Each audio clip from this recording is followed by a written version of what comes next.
Great. All right.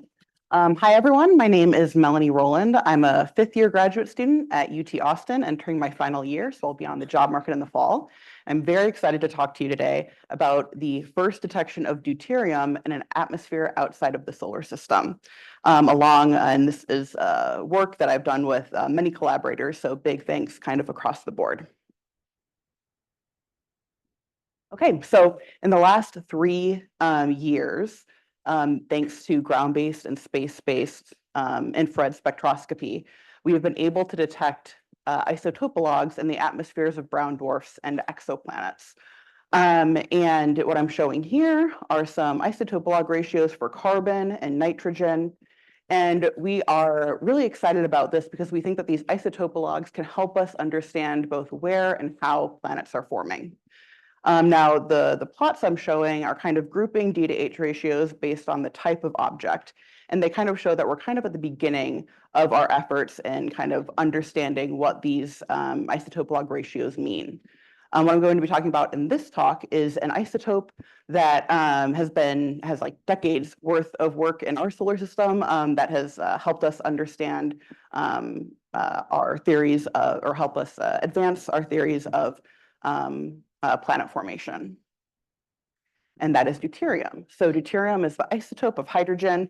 And what I'm showing here is a plot of D to H ratio versus mass. And so to start off, we have a protosolar D to H ratio that's about 2 × 10⁻⁵. This can vary by maybe a factor of 2, depending on kind of where you look in the ISM. But when we compare this these ISM values to values from comets, we see that comets are enriched by over an order of magnitude in their D to H ratio. And we attribute this to the fact that at colder temperatures below about 50 Kelvin, the preferred form of water ice is HDO rather than H2O. And so you have these comets that have a higher D to H ratio. Stepping up in mass, we have the terrestrial planets, and we think that the terrestrial planets got their water from cometary impacts. And so you see that the Earth has kind of inherited this enhanced D to H ratio. The other terrestrial planets, Mars and Venus, also show an even heightened D to H ratio, and we attribute this to atmospheric escape that's going to preferentially lose hydrogen versus deuterium. And so even this far, you can see that this D to H ratio gives us the possibility of probing both volatile transport within a system and subsequent atmospheric evolution.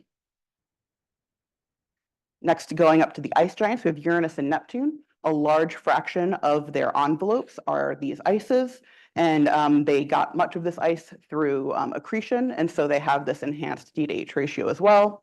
And then finally, within our solar system, we have Saturn and Jupiter. And while they also would have had lots of ice accretion, their atmospheres are dominated by hydrogen and helium, and so we're not really sensitive to that enhancement.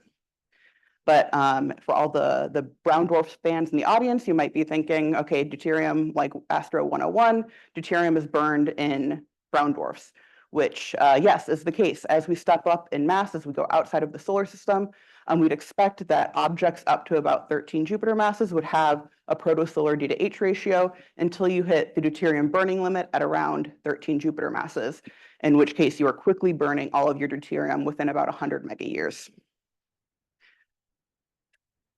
So we want to find deuterium. How do we do that? So deuterium is more detectable at colder temperatures. What I'm showing here are cross sections of 2 molecules that are prevalent in cold atmospheres. One is methane, the other is water, along with their deuterated counterparts, CH3D and HDO. And at colder temperatures in the top panels, you can see that the deuterated cross sections are absorb more strongly than their non-deuterated counterparts. But as we go to higher temperatures, those cross sections drop below the standard molecule and make it much harder to observe by the time you hit about 700 Kelvin. But of course, there are many other absorbing species within an atmosphere.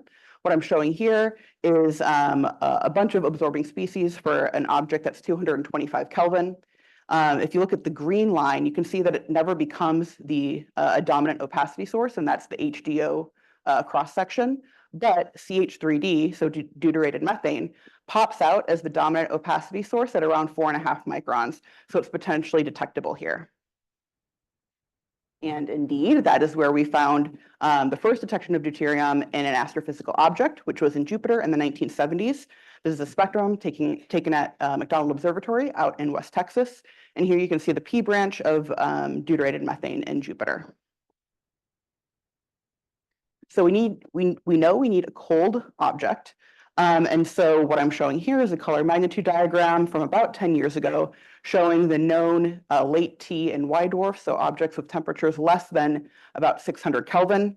And then in the bottom right corner, we have WISE-0855.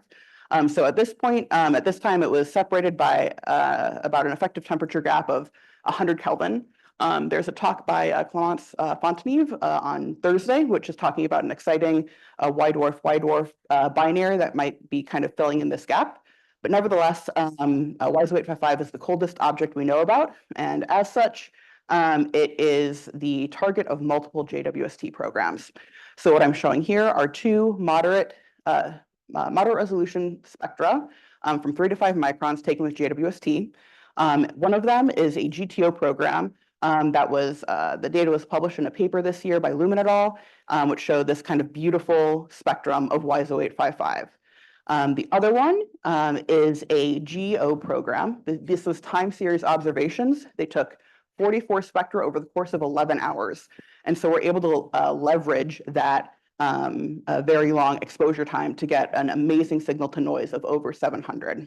And so that was a time series observations trying to look at variability in WISE-0855, and so make sure to catch Brittany Miles' talk on Friday, which will go more into this data set. So as Brianna mentioned, there are multiple ways that we can model these atmospheres. I use atmospheric retrievals. We did many atmospheric retrievals using the Chimera retrieval framework, and we are able to detect deuterium in an atmosphere outside of the solar system for the first time. And so what I'm showing here is the data of that higher signal to noise data set, along with our retrieved data, along with residuals. And then on the bottom, we're kind of zooming into that 4.55 micron area. And the shaded gray region is what happens when you take the best fit retrieval model and then set the deuterated methane opacity to 0. And so you can see the strongest effect is at 4.55 microns, though we do see it affecting around 70 pixels across our data set at above 0.5%. And so we ran many retrievals, both with and without deuterated methane. And across the board, regardless of the changes we made to the forward model, all of the preferences are for the retrievals that include deuterated methane. So we use the Bayesian information criterion, which is a way to help compare models. So it penalizes you if you have more parameters and aren't fitting the data much better. And on that scale, delta BIC of greater than 10 indicates a very strong preference for that model. And so across the board, we're seeing delta BICs from 16 to 55. So I also did a cross-correlation analysis using the residuals of our best fit model with CH3D, and then the same model, but taking out the CH3D opacity. And we find the cross-correlation signal to noise of 20. We also changed many things as we could think of in our forward model, trying to make this detection go away. And what you can see here is the D to H ratio we're getting, along with many different changes to our forward model. This included changing our pressure temperature profile parameterization, our chemistry treatment, clouds versus no clouds, and different rotational broadening functions. All of them show a preference for or a measurement of D to H at around 1.25 times 10 to the negative 5. The gray line on the right is the proto-solar D to H ratio of 2. But as I mentioned at the beginning, this value changes by about a factor of 2, depending on kind of where you look in the ISM. So these are kind of consistent with a protostellar D to H ratio. So as you can probably guess by now, because WISE-0855 has this deuterium, it confirms it as a planetary mass object. And this is in agreement with evolutionary models. What I'm showing here are cooling tracks or evolutionary models showing effective temperature versus age for 3 objects that are all below this deuterium burning limit. And if we kind of overplot YSO 855 with an effective temperature of 250, 275 Kelvin, you can see that it's expected to be planetary mass for any plausible age. Also, so YSO 855 is a field brown dwarf. So we don't know a priori its formation history. It may have formed like a star from a collapse of a molecular cloud, or formed in a disk and ejected. The rest of our kind of atmospheric analysis is showing a slightly subsolar metallicity and almost solar C to O ratio. So we think that this implies that it formed like a star rather than forming in a disk and being ejected. So then going back to our plot from the beginning, showing a D to H ratio versus mass, we can now add YSO 855 to this plot. And we think that this plot will be populated with many objects over the next 20 years. JWST is sensitive to objects down to sub-Saturn mass. And then with ELTs coming online with the next decade, we can be sensitive to potentially sub-Neptunes and super-Earths. So this will be a really exciting time for deuterium observations. So with that, I will leave up my conclusions and take any questions. Thanks.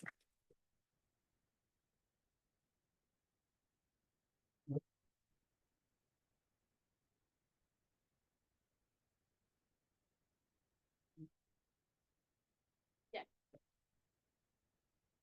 Oh, sorry. Yeah. Yeah.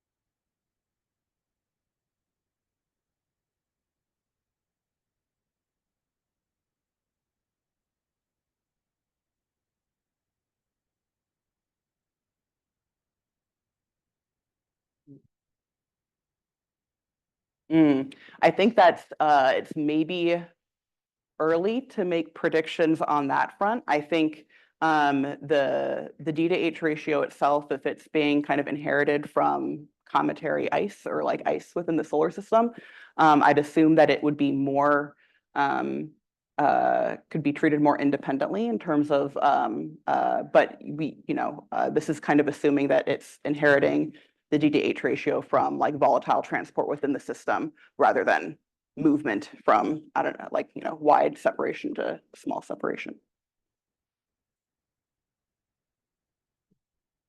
Yeah. So the spectra you have are extremely high signal to noise. Do you have a feel for how low? Yeah, that's a great question. So looking at the data set we have and kind of seeing when we take out the deuterated methane, what is how many pixels is it affecting in the spectrum, as well as what percentage change we're seeing. We see that for a resolution of 1,000, it was affecting the only a handful of pixels above a 5% level.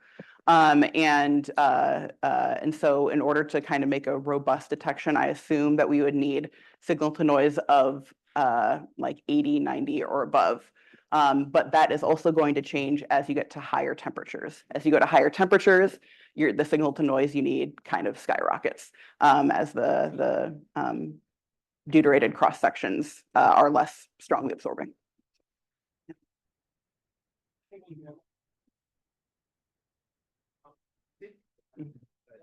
Since you raised the issue of ELT, and you're at University of Texas, have you thought about the difference that having a spectrograph able to do a resolution of over 100,000 to do this work on an ELT will make?